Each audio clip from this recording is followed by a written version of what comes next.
নমস্কার, আমি আপনাদের প্রিয় গল্পকার। আজ আমি আপনাদের জন্য নিয়ে এসেছি এমন এক গল্প যা এক নাম প্রকাশে অনিচ্ছুক অনুরাগী আমায় পাঠিয়েছেন।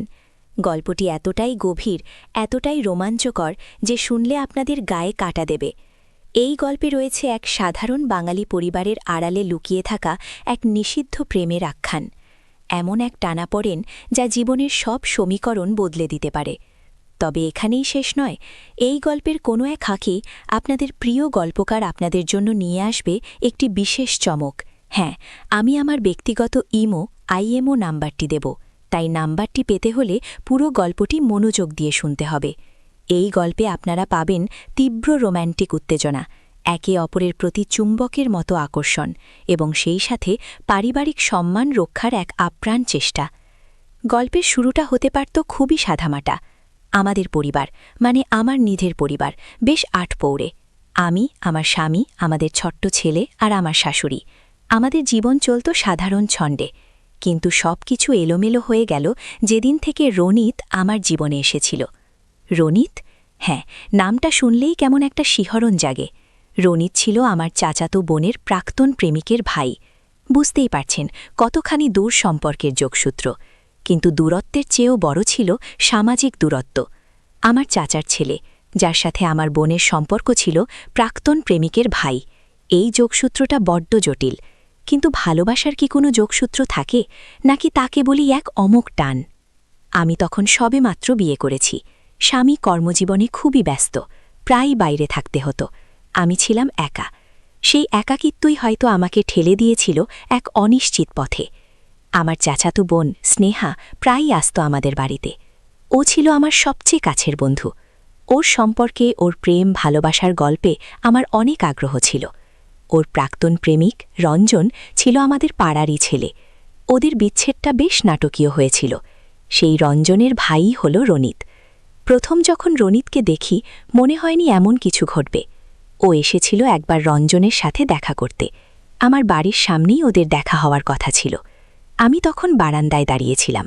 হঠাৎই দেখি আমার সামনে এসে দাঁড়ালো এক অচেনা যুবক।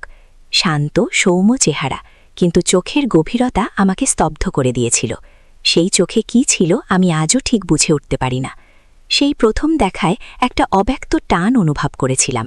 কেবলই একটা ক্ষণিকের আকর্ষণ, নাকি অন্য কিছু, তাকেই জানে। এর কিছুদিন পর আবার দেখা, এবার একটু অন্যভাবে। আমার স্বামী যখন বাইরে, তখন রনিত এলো আমাদের বাড়িতে। আসলে একটা জরুরি কাজে এসেছিল। রঞ্জনের এক পুরনো বন্ধুর কাছে ও কিছু কাগজ পৌঁছে দিতে এসেছিল, আর সে বন্ধুর বাড়িটা ছিল আমাদের বাড়ির পাশেই। আমার শাশুড়ি তখন স্নানে গিয়েছিলেন। আমি একা। দরজায় টোকা পড়তেই কে ভেবেছিলাম? রনিত। প্রথমটা একটু অস্বস্তি হলেও ওর শান্ত ব্যবহার আমাকে স্বাভাবিক করে তুলল। ও নিজের পরিচয় দিল, কাজের কথা বলল। আমি ভেতরে ডাকলাম। ও বসতে ইতস্তত করছিল। আমি জোর করে বসতে বললাম। বসেই ও আমার দিকে তাকালো। সেই একই দৃষ্টি, যেন হাজারো না বলা কথা লুকিয়ে আছে সেই দৃষ্টিতে। কথা হচ্ছিল সামান্য, কিন্তু মনে হচ্ছিল যেন কতদিনের চেনা। ওর কথা বলার ভঙ্গিমা, ওর কণ্ঠস্বর, সব কিছুতেই কেমন যেন এক মাদকতা ছিল। আমি বারবার নিজের অজান্তেই ওর দিকে তাকাচ্ছিলাম। আমার বুকের ভেতরটা কেমন ধুকপুক করছিল। আমি বুঝতে পারছিলাম আমি এক বিপজ্জনক পথে পা বাড়িয়েছি, কিন্তু আমার মন যেন শুনছিল না। সেই দিন চলে যাওয়ার পর আমার কেবলই ওর কথা মনে পড়তে লাগল। আমার স্বামী আসতেন, ছিলে, সংসার, সবকিছু যেন ফিকে হয়ে যাচ্ছিল। আমি সারাক্ষণ রনিতের কথাই ভাবতাম। ওর সাথে কাটানো সেই সামান্য সময়টুকু যেন আমার সারা জীবনের সঞ্চয় হয়ে দাঁড়িয়েছিল। তারপরের দিনগুলো ছিল আরও শ্বাসরুদ্ধকর। প্রায়ই দেখা হতো, কখনো হঠাৎ করে, কখনো বা প্ল্যান্ড, কখনো বাজারে, কখনো বা পাড়ার মোড়ে। প্রতিবার দেখা হলেই সেই একই অব্যক্ত টান। দুজনের চোখ যেন একে অপরকে খুঁজে বেড়াত।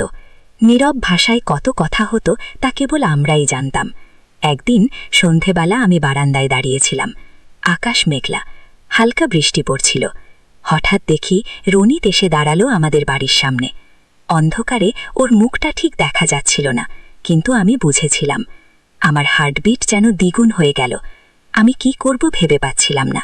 যদি কেউ দেখে ফেলে, কিন্তু আমার শরীর যেন আমার কথা শুনছিল না। আমি নিচে নেমে গেলাম, দরজা খুলে বাইরে এলাম। ও আমার দিকে এগিয়ে এলো। ওর চোখে এক অদ্ভুত আবেদন। আমি যেন ওর চোখে সবটা দেখতে পাচ্ছিলাম, ওর সমস্ত দ্বিধা, ওর সমস্ত আকুতি।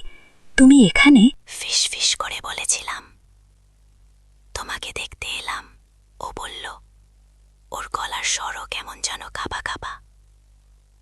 সেই রাতে আমাদের মধ্যে যে কথাগুলো হয়েছিল তা কেবল আমাদের দুজনেরই জানা। আমাদের দুজনের মনের মধ্যে যে ঝড় উঠেছিল তা কেবল আমরাই অনুভব করেছিলাম।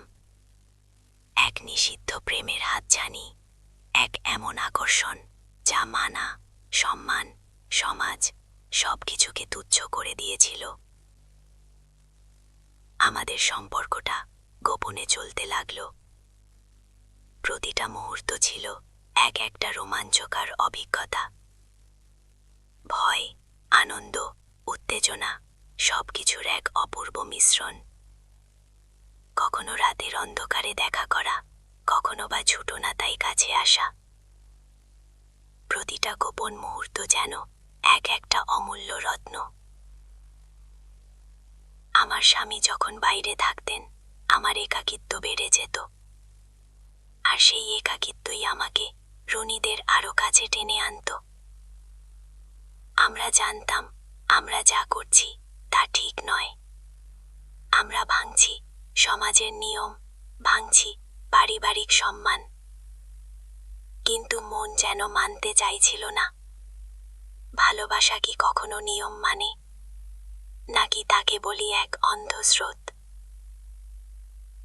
একটা দিনে আমরা একটা ডেটে গিয়েছিলাম, শহরের বাইরে একটা নির্জন জায়গায়। সেই দিনটা ছিল আমার জীবনের অন্যতম সেরা দিন। আমরা দুজনে কথা বলেছিলাম, হেসেছিলাম, একে অপরের সান্নিধ্য উপভোগ করেছিলাম। মনে হচ্ছিল এই সময়টা যেন থেমে যাক। কিন্তু সব সুন্দর জিনিসে কি চিরকাল থাকে? আমাদের এই গোপন প্রেম, এই নিষিদ্ধ আকর্ষণ, তা কি বেশি দিন গোপন থাকবে? সামাজিক চাপ, পারিবারিক সম্মান, এসবের কাছে কি আমাদের ভালোবাসা হার মানবে? এই প্রশ্নগুলো আমার মনে ঘুরপাক খেতে থাকত। তারপর এলো সেই দিনটা, যেদিন সবকিছু বদলে গেল। সেদিনও রনিত এসেছিল। বৃষ্টির রাত। আমি বারান্দায় দাঁড়িয়েছিলাম। হঠাৎই আমার স্বামী এসে ঢুকলেন। ঠিক সেই মুহূর্তে যখন রনিত আমার দরজার সামনে এসে দাঁড়িয়েছিল। আমার স্বামী আমাকে দেখে হতবাক। রনিতকেও দেখে উনি চিনতে পারলেন। ওনার মুখ ফ্যাকাশে হয়ে গেল। কি হয়েছিল তারপর? কিভাবে আমি এই পরিস্থিতি থেকে বেরিয়ে এলাম? কি হলো আমার, রনিত আর আমার স্বামীর? সেই উত্তরগুলো কি আপনারা জানতে চান? যদি আপনারা জানতে চান, তাহলে কমেন্ট করে জানান। আপনাদের আগ্রহই আমাকে পরের পর্ব লিখতে অনুপ্রাণিত করবে।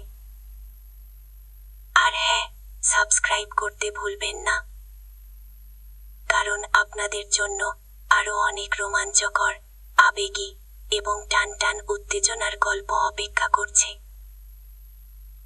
আর সেই বিশেষ চমক, আমার IMO নাম্বার।